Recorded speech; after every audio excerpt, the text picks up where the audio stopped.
Welcome to another Todd's 2-Minute Tech Tip Tuesday. brought to you by the National RV Training Academy, the largest hands-on RV training academy in America. Hey, before we get to the video, which I know this is the reason why you're here, go ahead and hit the subscribe button. That way you don't miss anything. Hit the subscribe button now. Thank you. Now, back to our Tech Tip Tuesday. Everybody, I'm going to go ahead and answer another question that you have regarding your RV from Tech Tip Todd. Hey, that was pretty good. I think I'll go with that one. All right, now this one's from RVing with Bandit, which is kind of a cool name. RVing with Bandit. So here we go. Hey, Todd, I'm always eagerly awaiting your next tech tip to come out. They are great. Thank you so much.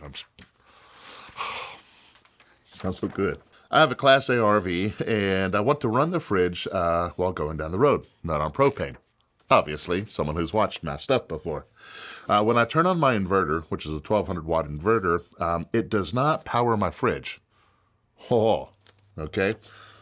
I do have a 280 amp hour lithium battery powering my inverter that is set up on a 30 amp DC to DC charger from the Coach alternator. All right, so you're getting a charge from the alternator over to the lithium battery. You have an inverter that's set up at 1200 watts output, but it's not connected to, currently it's not connected to the fridge, so it's connected somewhere. Okay, we got to figure that out. I try to avoid running the generator just to get power to my fridge on those long drive days. Is it a bad idea to run my inverter power over to the fridge? Most importantly, will my DC to DC charger be enough to run the inverter fridge without draining the battery on those 6 to 10 hour drive days? Aha. So now let's look at the numbers. Okay, now first, the question is it bad to move the output of the inverter over to your fridge? Not at all. You buy the inverter to power the product that you want.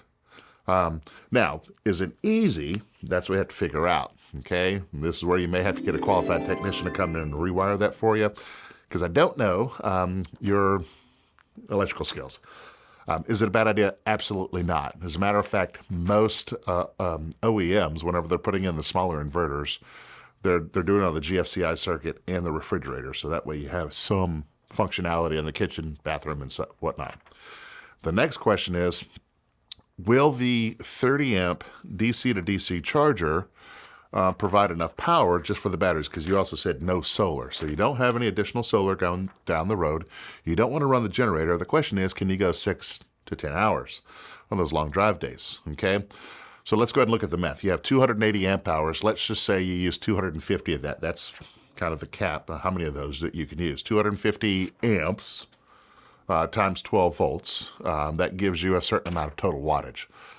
Let's just keep it, because I don't know whether you have a 12-volt fridge, which no, you don't, because you'd have an inverter.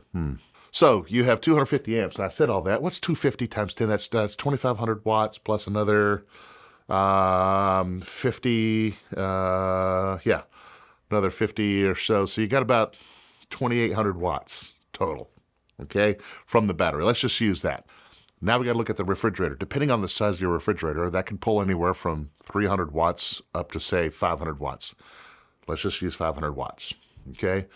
With the 2,800 watts of availability, if you're pulling about 500 watts per hour, which is pretty beefy, that's pretty beefy. That, you know, what I mean by that, that's a pretty large cycle, okay? If the food is already at temperature and everything else, you probably wouldn't consume that full 500 watts per hour. Okay, but let's just use that, because I always like people to think you're consuming more than you really are, because you'd rather have more storage and more availability than you are actually using the consumption. So that would give you itself about, 6 hours by itself. You also have a 30 amp charger that's going to come over, okay? Are you going to get the full 30 amps? Hard to say, depending on how big your alternator is, right? On your chassis, whatever you have, and then what you're using. So if you have the AC on and whatnot, the availability of whatever that alternator can produce drops down, okay? So what I would recommend in that case, well, there's not much you can do. If it's hot, turn it on. Turn on the AC, the dash AC, okay? But let's just use that. Let's say you had the full availability of that 30 amps. It's 30 amps at 12 volts, okay? That gives you an additional 350 watts. yes, you should be able to get to that 6 to 10 hours worth of time frame that you're actually traveling down the road. Pretty dang close, okay? Easier to say 6 hours, 10-hour drive days, maybe a little bit off a little bit with that. Now, here's what you can do.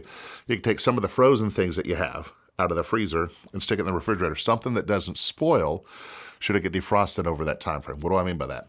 Say you have a pound of beef that is frozen hard in the freezer. You can stick that in the refrigerator. Heat runs to cold, and that will prolong the time, the cycle times between when your compressor kicks on and when it turns off, because that will help keep the refrigerator cold. The freezer itself is going to stay cold, right? All that frozen food in there, you've got a larger variance. It can go from -10 all the way up to about 28 degrees before you start worrying about anything, right? The refrigerator, though, goes from like 32 up to 40, so it's a smaller range. So if you could take some of the, heavily frozen foods that don't hurt, like don't stick ice in the refrigerator, because then you would mop. Figure that one out. But if you took something hard, frozen, stuck it in the freezer or stuck it in the refrigerator, that would also prolong the time. So can you do it? Absolutely. Would it cost you any more, Mr. Bandit? Miss Bandit, not sure. No, it's just, yes, you could do that. It's whether you want to do that or not. Good question. If you have any more questions and would like, me to go ahead and answer those in the wonderful way that I do this, then go ahead, put your comments down below, questions down below. Keep your comments to yourself, you keyboard warriors. But if you got a question and you appreciate all the free info you get, great. There's your tech tip. All right, before you get to the bloopers, which is why you're here in the first place, the RV industry needs thousands of RV technicians and inspectors, and now is the perfect time to do that. If you want to make more money or have more control over your time, go ahead and click the link below.